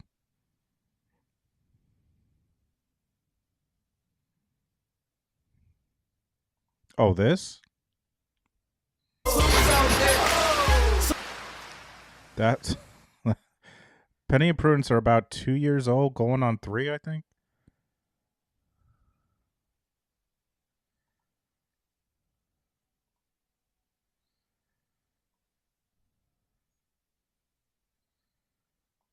Say hi to Elizabeth. Hello, Elizabeth.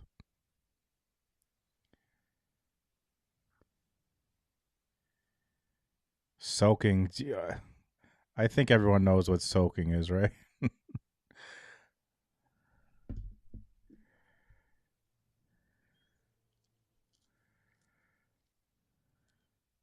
Hope you're having a good day, Elizabeth.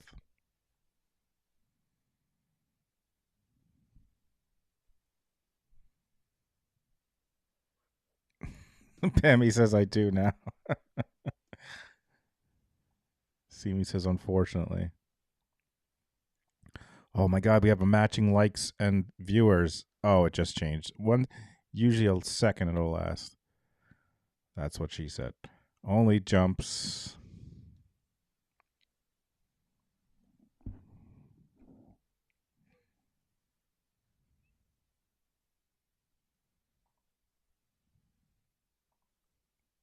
That's awesome, Donna.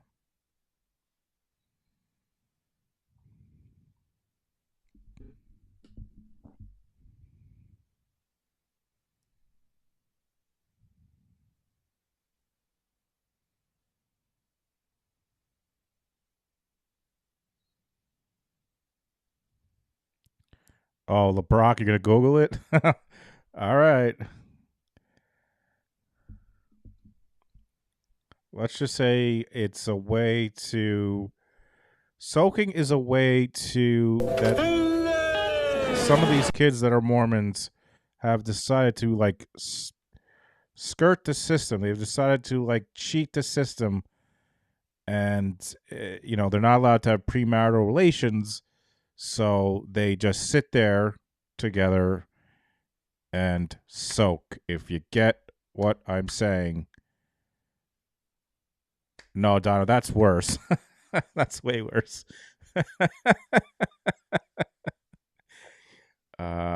They soak, if you get what they're saying. If you get what I'm saying. They just sit there.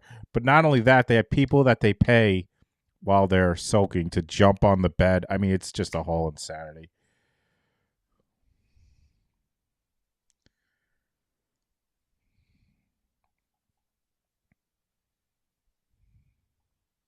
A loophole, yes, Samantha, that is the word I was looking for. It's a loophole. Yes, and they talked exactly, Jennifer. They talk about it on Jury Duty on Prime. Wasn't James Marsden the jumper in Jury Duty?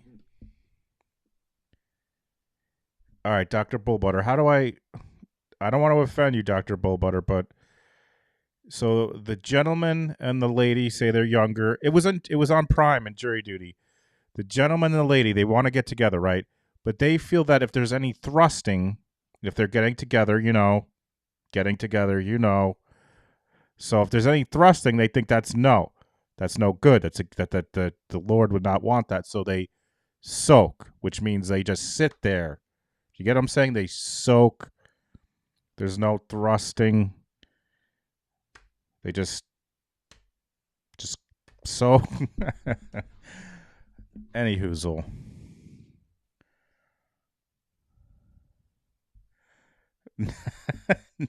No, Charlotte, it was not.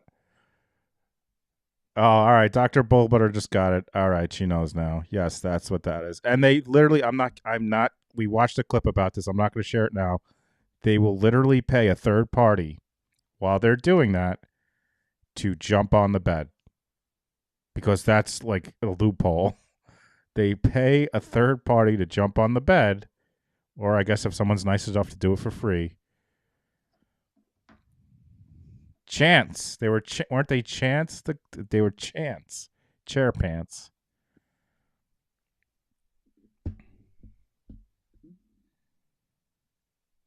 Yes, it wasn't corn. It was an interview. The clip I'm talking. Thank you, Charlotte, for clearing that up. It was not an actual clip of it.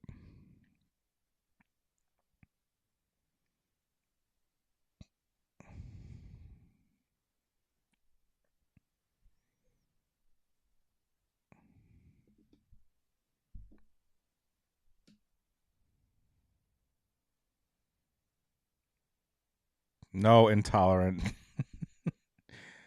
No, that is not what it means.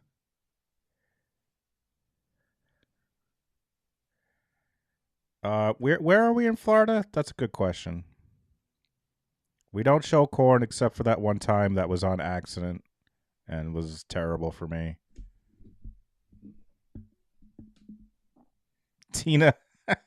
Oh, Kim coming in hot with Coral Springs. Thank you, Kim.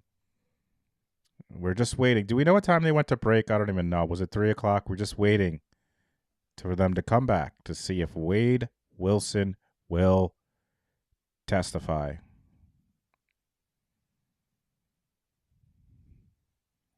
It's not the first time, and it probably won't be the last time, see me. Jury Duty was awesome. It was a really good show. I really liked that. Made a decision in that regard. Oh. Yeah, I'm not going to. Okay, Oh. very well. Is anyone forcing you not to testify? Okay, and you understand you have the right to testify if you wanted to. That was very well. Then any other witnesses from the defense? No, Your Honor. So let's talk about scheduling then here. We'll bring the jury back out. Defense rest. We'll let you rest, and then I'll send them back out again. I'll hear any other motions if there are any. And then what is you all's preference? What our preference would be is to, and I think I speak for defense, if not, they can correct me. I meant all of y'all. Our preference would be to excuse the jurors for the day, go ahead and go through our charge conference, jury, make sure we have the instructions correct, and then start fresh tomorrow with closing arguments. I think that makes sense. We agree. Okay. I think that makes sense. All right, then are we ready to bring the jury back in? Yes, sir. All right. All right, I will watch this until they dismiss the jury, but I'm not watching jury instructions. I don't care. I got some videos to work on. I have an idea for, I think, a really good video I think you guys will like, but it's going to take me a while. And I got to start working on that.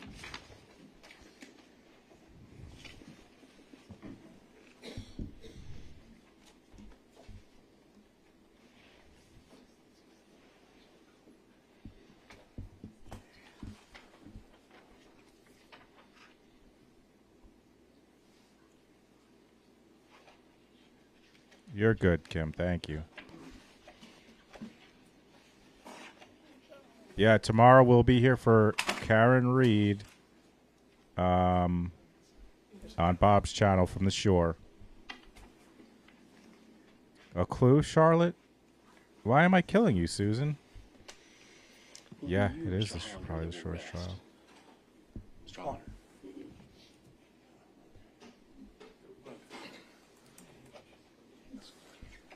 I guess what the video is going to be about is. I just heard him say it before it really sucks. Nah, I'm not even. I don't even want to. I'll just give you a hint. It has to do with yesterday.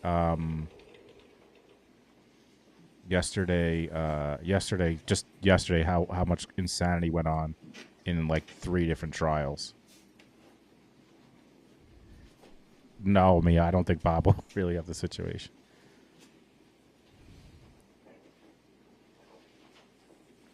Yeah, get your potato decoder. All right, please be seated.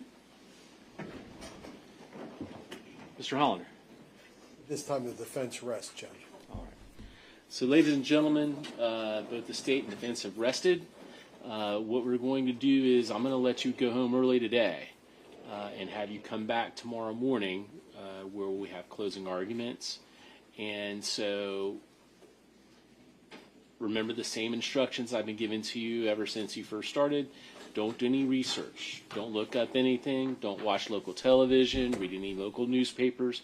Don't discuss anything about this case with anyone, including close family members, any household friends or guests, anybody.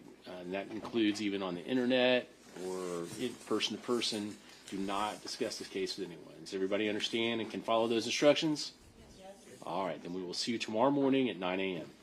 And just leave your notepads here.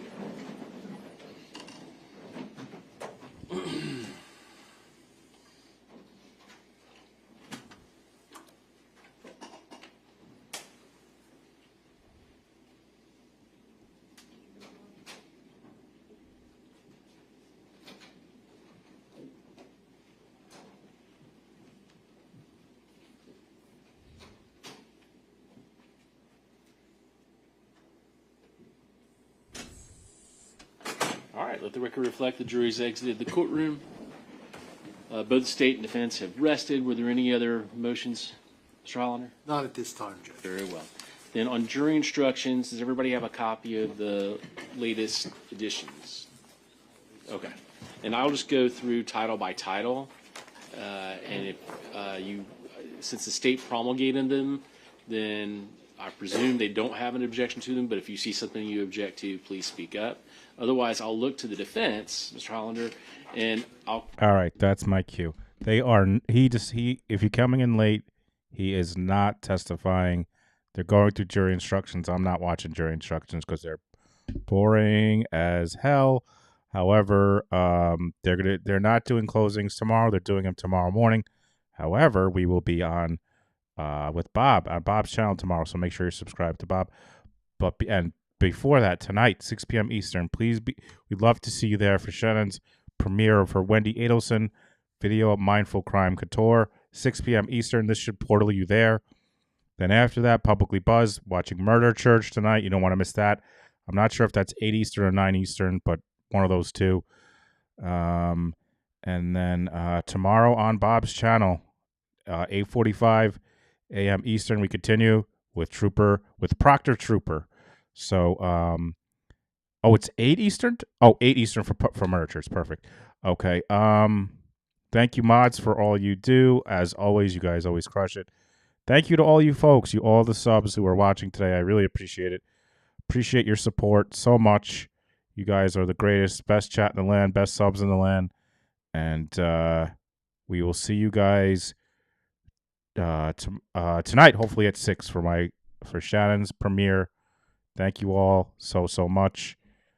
Catch you on the next one. Thank you for joining us, J-Bo Nation. Please give all of yourselves an ovation. No, it won't be real long until next time. Oh, J-Bo Nation, there's no place we'd rather be. J-Bo Nation is the place to be. J-Bo Nation is the place to be. J-Bo Nation is the place to be. J-Bo Nation is the place to be.